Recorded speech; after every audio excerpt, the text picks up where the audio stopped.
There is a sweet that disappeared from British shops more than 40 years ago, and people are still campaigning to get it back. Not grumbling about it, actually organising, signing things, writing to the company. In 2008, it topped a national poll of the discontinued brands Britain most wanted brought back, beating every crisp, every biscuit, and every fizzy drink that had ever been quietly killed off. And if you were born after 1986, you have almost certainly never tasted it. Not once, not a single square. That is the thing nobody warns you about with sweets.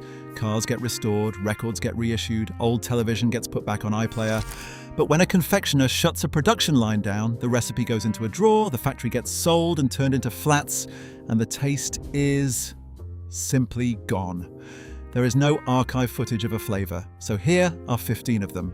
15 British sweets that one generation bought every Friday on the way home from school, and the generation after that has never even seen.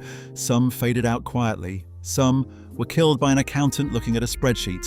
2 were killed by a rebrand, and the people who did it still defend the decision. Number 1 is the one that still gets the petitions. Fair warning before we start. About half of these you will remember the wrapper before you remember the taste, and that is completely normal. In a corner shop in 1978, the wrapper was the loudest thing in the room, 15 down to 1. Number 15, bar 6. Cadbury made this one and then let it go, which is why you can stand in a British shop today and find no trace of it. 6 fingers of crisp wafer layered with hazelnut cream and coated in milk chocolate, roughly what a Kit Kat would be if a Kit Kat had ambitions. Blue and white wrapper, red lettering, soft foil underneath rather than paper. You did not usually buy it in a sweet shop. You bought it from the vending machine at the swimming baths or the railway station for about 12 pence with your hair still wet. There was a dark chocolate version too, and almost nobody could find it. Number 14, the Amazin Raisin bar. Cadbury launched it in the early 70s and it was gone before the decade ended. Chocolate-covered nougatine and caramel packed with raisins and given a rum flavour without any actual rum in it, which was very much the mood of British confectionery at the time. What survives is the advert. A Cockney music hall sing-along built around the line, "It's amazing what raisins can do," finished off with a shouted "Oi." Anyone who was 7 years old in 1974 can still sing it and cannot tell you why. Number 13, Fry's Five Boys. This one ran for 74 years, from 1902 to 1976, and the chocolate was almost beside the point. The wrapper carried 5 photographs of the same small boy's face, moving from misery to delight, captioned desperation, pacification, expectation, acclamation, and realization. It was the single most recognizable sweet wrapper in Britain for most of the 20th century. Then tastes moved on.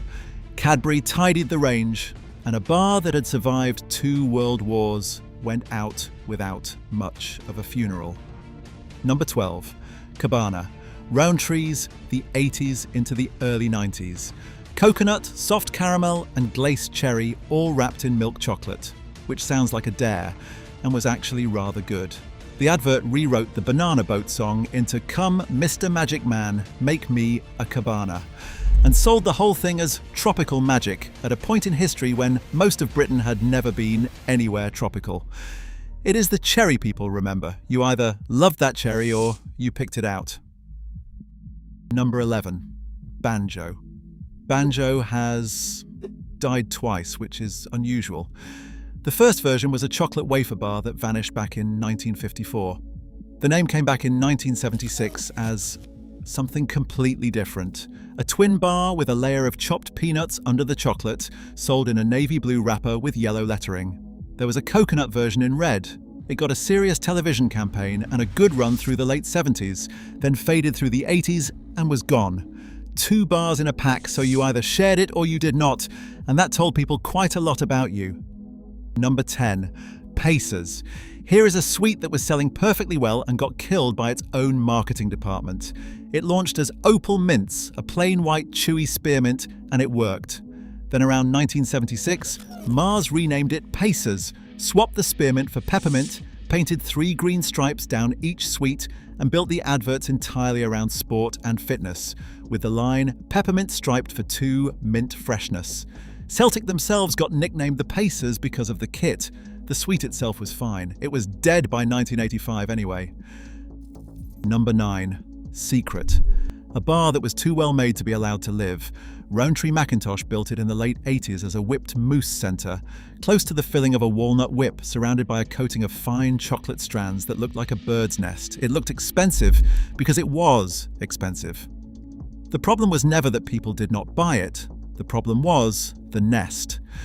Building that shell cost more than the bar could ever earn back, and by the late 90s the accountants had won.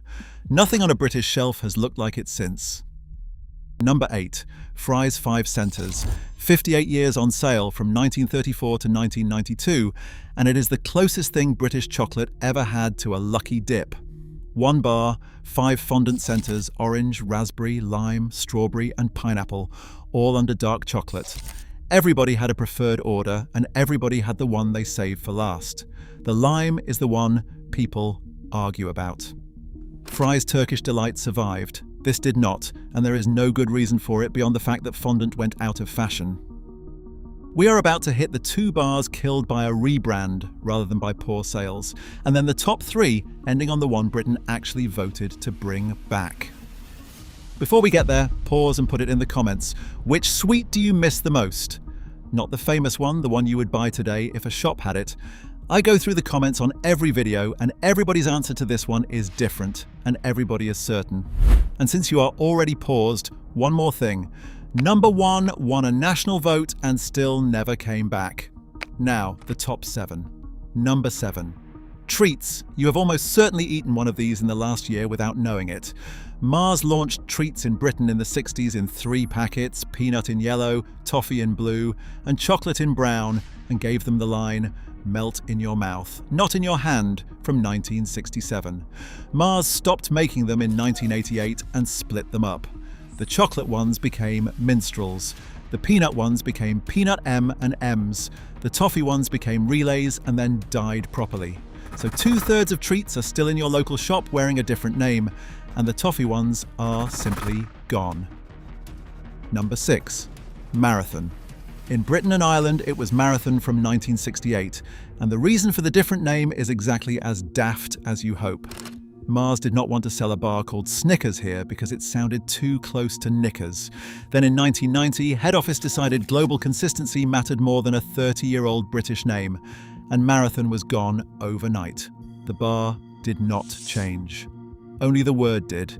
Morrison's put a Marathon Retro edition on shelves for 3 months in 2019, and it sold, which tells you the name was doing more work than anybody admitted.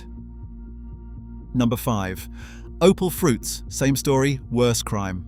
Opal Fruits launched here in 1959, made by Mars at Slough, and got one of the great British advertising lines, "Opal Fruits made to make your mouth water," written by Murray Walker years before he became the voice of Formula One.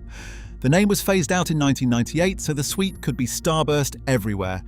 It has been let back out twice since, at Asda for 12 weeks in 2008 and at Poundland in 2020, and both times it flew. A brand you have to keep resurrecting was probably not dead in the first place. Number 4. The Milk Tray Bar. Cadbury ran this from 1947 to 1981, 34 years, and the idea was beautifully simple. Take the 8 most popular chocolates out of a milk tray box, the caramel, the fudge, the orange cream, and set them into one solid bar so you could have all of them without the argument. It was the box of chocolates for people who were not being given a box of chocolates. It quietly disappeared at the start of the 80s, and Cadbury has never seriously tried it again. Number 3. Aztec. Cadbury built this one in 1967 for a single purpose: to kill the Mars bar. Nougat and caramel under milk chocolate in a deep purple wrapper, sold as a feast of a bar. It lasted 11 years. The Mars bar killed it instead, and Aztec was withdrawn in 1978. The bitter part is that Cadbury already had the answer. Their New Zealand bar, the Moro, did the job the Aztec was supposed to do and is still selling there now. Cadbury tried again with Aztec 2000 around the turn of the century, and that went just as quickly. Number 2. The Texan bar. Nougat and toffee under chocolate, made by Rowntree through the 70s, withdrawn in 1984. It is the advert that made it immortal. A cartoon cowboy is captured by bandits, gets offered a last request, asks for a Texan bar, and chews it for so long that his captors fall asleep and he strolls out. Sure is a mighty chew. In a 2004 survey of retro sweet shop customers, the Texan was voted the greatest of all time by a wide margin, and Nestle responded by putting out a limited nostalgia run in 2005 and then taking it away again, which is arguably worse than never bringing it back at all. Number 1. Spangles. The obvious answer here is Caramac. Nestle dropped it in November 2023. After 64 years, the reaction was loud enough to force a limited return in July 2024, and it is a proper story. But it is the wrong answer for this list because plenty of people under 40 ate Caramac. The answer is Spangles. Mars launched them in 1950, and the detail that explains everything is the ration point. Sweets were still rationed, and a packet of Spangles cost you 1 point where a rival cost 2. That is how a generation got hooked. Square, boiled sweets in a paper tube with orange, red, and silver stripes, in strawberry, blackcurrant, orange, pineapple, lemon, lime, and cola. Then came Old English Spangles in black, white, and purple, with licorice, mint humbug, pear drop, aniseed, and treacle, which is the version people go misty about. In 1964, there was a mystery flavor competition with a transistor radio as the prize, and the answer turned out to be fruit cocktail. Mars stopped making them in 1984. Woolworths got a brief run of them back in 1995, and then Woolworths itself disappeared. And in 2008, 24 years after the last packet, Spangles topped that poll of everything Britain wanted, resurrected. It is still winning votes, it cannot cash. That is the pattern under all 15 of these. Almost none of them stopped selling because we stopped liking them. They stopped because a nest was too expensive to build, or a brand manager wanted one name in every country, or a factory closed and nobody wrote the recipe down properly. The tin of Quality Street on your shelf this Christmas will have fewer flavors in it than the one your parents had, and that is the same process happening slowly enough that you do not notice. So tell me which one you would bring back, and be specific about it. If you want more of this, the video on the British crisps that vanished from the corner shop is the natural next one, and the flavors in that are somehow stranger than these.